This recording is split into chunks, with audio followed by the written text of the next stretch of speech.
Mercury, Unsealed. Taking Natasha Romanoff by surprise was no easy task.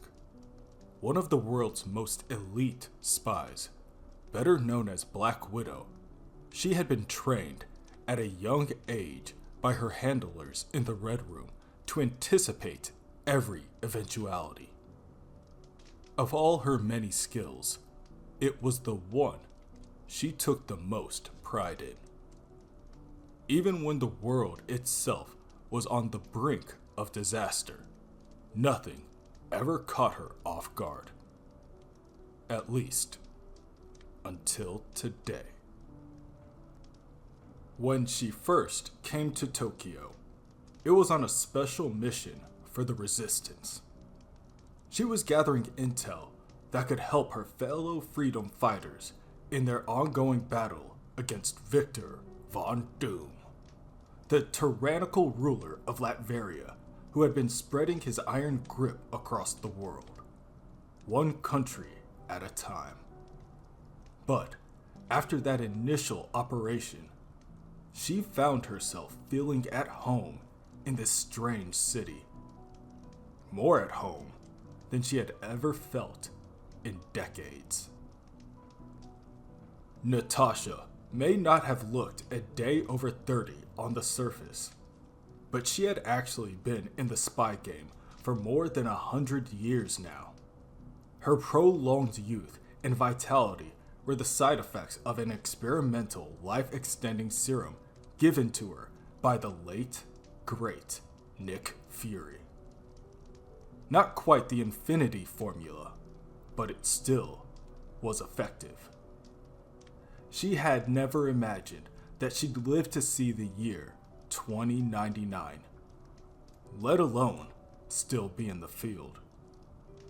But here she was, standing on the rooftop of the Tokyo headquarters of Alchemax, ready to expose the company's greatest secret, whatever it was. Despite having a web of reliable contacts feeding her top secret intel, Natasha had no idea what she was about to discover. Alchemax, a major multinational pharmaceutical corporation with far too much power, had more secrets than she could count. Most of them fell under various levels of clearance, labeled from lead all the way up to gold. But until today, she had never even heard of an asset with a Mercury classification. But here, somewhere within this building, there was something flagged with that rare and mysterious clearance level. And whatever it was, Natasha knew it couldn't be good. Fortunately, getting inside would be easy. Maybe not for the average citizen, or even one of the many web warriors that always seem to be swinging through the city these days. But for someone as seasoned as the Black Widow, a few Alchemax security officers would be no threat at all. As she entered the building, she instantly encountered a pair of guards. With 2 quick bursts of her widow's bite, they were out for the count, and Natasha had access to the building's freight elevator. According to her intel, the Mercury level asset was being stored in a vault in the building's sub-basements. And since this was one of the tallest buildings in Tokyo, Natasha knew she had a long way down. She couldn't risk simply hopping into the elevator car and pressing a button, however. The building security systems would instantly identify her and shut down the lift, making her a prisoner. Instead, Natasha pried open the elevator doors with her hands, peering into the empty shaft. She knew she was going to have to do this the hard way. No, the fun way. Securing her zip line to a steel beam above her, Natasha began to lower herself down the shaft, dangling precariously over what seemed to be a bottomless pit. Cautiously, she accelerated her descent, dropping several floors a second until something suddenly caught her eye. A tiny red dot glowing on the wall. She clutched her hand tightly on the brake to bring her fall to a sudden stop. Reaching into a pouch on her belt, Natasha pulled out a small bag of white powder. She opened the bag and dipped her fingers into the chalky substance, raising some towards her lips. With a gentle puff, as if blowing a kiss, Natasha sent a white cloud of powder gently billowing into the elevator shaft, revealing a lattice work of crisscross laser beams just below her that would have otherwise been invisible to the eye.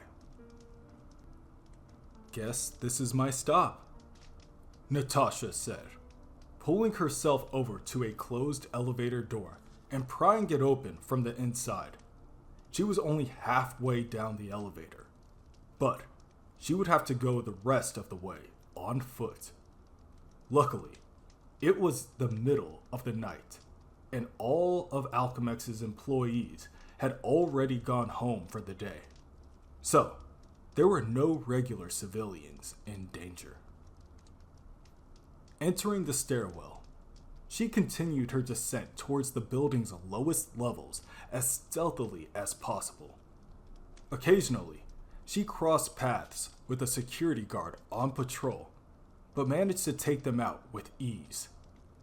Natasha was skilled in countless non-lethal ways of neutralizing targets, but she had one in particular that she put to good use that night. A Krakoan neurotoxin given to her by Wolverine that easily incapacitated any foe whom she scratched with one of her razor-sharp fingernails. Natasha didn't take any pleasure in dispatching the guards, but she also didn't hesitate. They had signed up for this job, knowing exactly who they were working for.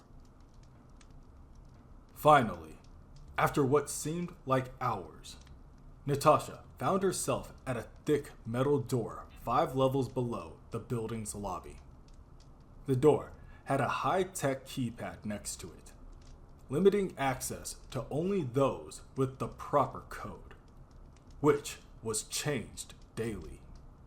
Natasha prayed her intel was up to date as she pulled a wire from the gauntlet on her wrist and attached it to a port on the keypad. After a few seconds, the keypad turned green and the words, "Access granted," appeared in Japanese, followed by the sound of a large metal lock releasing. Natasha cautiously pushed the heavy metal door open and entered the chamber on the other side. As she exhaled, she could see her breath hanging in the air in front of her. The temperature in the chamber was far lower than it had been in the rest of the building. Natasha immediately went to a computer terminal and tried to access the files stored on it. As she tried to hack into the heavily encrypted folder labeled Project Rising Eagle, she realized something. These systems weren't using Alchemax security codes. These were the type of encryption protocols used by the public eye, the police force that kept all of Tokyo under its thumb. What's going on here? Natasha asked herself as she scanned through the secret files. There were notes about some sort of super soldier serum from over 100 years ago. More recent studies on the long-term medicinal benefits of Krakoan flowers. Some scans of ancient chemical equations and nonsensical phrases like greater science, secret alchemy, and quiet math. And the most jarring, even some surveillance photos of Nick Fury and Natasha herself. Before Natasha could dig deeper, a strange noise caught her attention. A beeping, slow and steady, like a heartbeat. The sound led Natasha to the center of the room, where she saw a large tube with an enormous crystal shard inside. No, not crystal. It was ice. And inside of the ice was a strange shadow in what looked like the shape of a human figure. Instantly, Natasha realized that this must be the Mercury level asset she had been searching for. But what, or who, was inside? And why were they so important? She needed to find out. And this might be her only chance.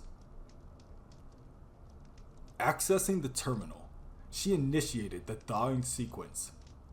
The ice began to melt rapidly, creating a pool of water that drained through the bottom of the tube, as well as a cloud of mist that fogged up the glass and obscured Natasha's view. As the sequence completed, there was a moment of eerie silence. Natasha cautiously reached towards the glass window of the chamber, but pulled back suddenly as another hand, clad in a red glove, pressed up against the surface from inside. It stayed there for a second, pushing against the glass, before the figure it belonged to slumped to the floor inside the tube. Natasha wasn't sure what she was about to unleash, but there was no turning back now. She hit the button to release the tube's glass door and waited for the billowing steam to clear. Once it finally did, what Natasha saw inside left her in a total state of disbelief. In front of her was a man, down on one knee, clad in an antiquated red, white, and blue jumpsuit. She knew the image well.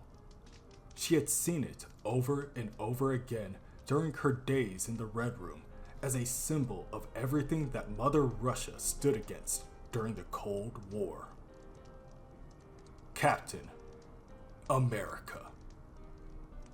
But he had died during World War II, hadn't he? Suddenly, the brightly colored man began to rise to his feet. "The Red Skull," he said, a mixture of panic and determination in his voice. "Where is he?" "Dead," Natasha replied. "For about 50 years now, soldier." "What?" Cap said, trying to gain his bearings. "How?" "This isn't the war anymore," Natasha said. "Not the one you remember, at least." Captain America gazed around at the high-tech machinery in awe and confusion. Last he remembered, he was on board a doomed plane over the Arctic Ocean. "Where are we?" he asked, not sure he wanted the answer himself. "You might also want to ask, when are we?" Natasha replied. "The answer is Tokyo, 2099. "Tokyo?" Cap said, suddenly even more on guard. "We're behind enemy lines?" "It's not like that anymore," Natasha said. "These days, it's not about borders. It's about freedoms." "It always has been," Cap said. "Fair enough," Natasha agreed. "And now you have yours." Thanks to you, Cap replied, knowing that without his new friend's aid, he would still be suspended in a deep freeze. That won't last for long if we don't get out of here, Natasha said, leading Cap towards the door of the chamber. Alchemax was keeping you on ice for a reason. We don't want to be here when they realize you've been thawed out. Too late, Cap said as a battalion of heavily armed guards burst their way through the chamber doors. Public eye, Natasha said, recognizing the guards' uniforms. Never heard of them, Cap responded as he blocked a guard's electrified nightstick with his forearm. But I can't say they don't remind me of someone. They're no Hydra, Natasha said, kicking away one of the public eye officers. But they're just as good at making sure the citizens under their protection are living in constant fear. Let me guess, Cap said, his fists flying. They think they're the good guys. They always do, Natasha laughed. Some things never change, Cap mused, wishing that he had his trusty shield with him as he knocked back another guard. We need to get out of here, Natasha said, fighting her way towards the chamber door. We don't stand a chance against this many of them in such a tight space. Lead the way, said Cap, covering Natasha's back as they made their escape into the stairwell. Captain America and the Black Widow worked their way up 5 flights of stairs, back to the lobby of the Alchemax building, taking out a constant flow of public eye soldiers along the way. The two fought in perfect unison, almost as if they had been partners for years. Though she usually preferred to work alone on missions. For once, Natasha was glad to have an ally on her side. As they reached the lobby, leaving a trail of unconscious guards in their wake, they were met by one of the public eye's giant mechs, a heavily armed robotic drone used to police the streets of Tokyo and keep dissidents in line. Go, Cap said to Natasha. I've got this. No, Natasha replied. We can't risk you falling back into their hands. Cap leapt towards the drone, narrowly dodging a blow from its oversized mechanical fist. He reached up and grabbed hold of a circular plate of metallic armor on the robot's shoulder, ripping it off with ease. I'll be fine, Cap said with a smile, holding the disc of armor like a shield. I used to be able to do this all day. Time to find out if that's still true. Natasha reluctantly raced towards the lobby's main exit. Cap hurled the armor plate at the drone's torso, slicing right through its core circuitry. The mech began to spark wildly. Suddenly, its single eye turned a bright red. Self-destruct protocol initiated, the drone said in a synthesized voice. Well, that's new, Cap said under his breath, realizing the critical mistake he had just made. Natasha turned back and rushed to help Cap, but it was too late. The drone erupted in an enormous burst of flame that filled the lobby. Cap leapt on top of Natasha, protecting her from the burst, but the shockwave from the explosion still hit them both hard.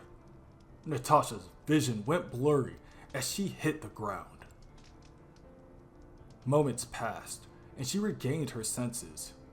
She looked around for the man who had just rescued her from her fiery fate, but he was nowhere to be found.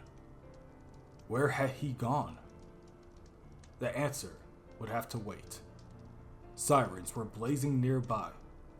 The public eye was about to bring him back up, and Natasha needed to get as far away as possible. The public eye was about to bring in backup, and Natasha needed to get as far away as possible. The Black Widow managed to disappear into the night, as she had done so many times before. Her mission had been partially successful, but she wouldn't be able to rest until she knew what had happened to Captain America. For the first time in ages, Natasha had been caught by surprise. Not only by the legendary hero in the block of ice, but by the unusual feeling he had inspired within her. Something she hadn't felt in decades. Hope.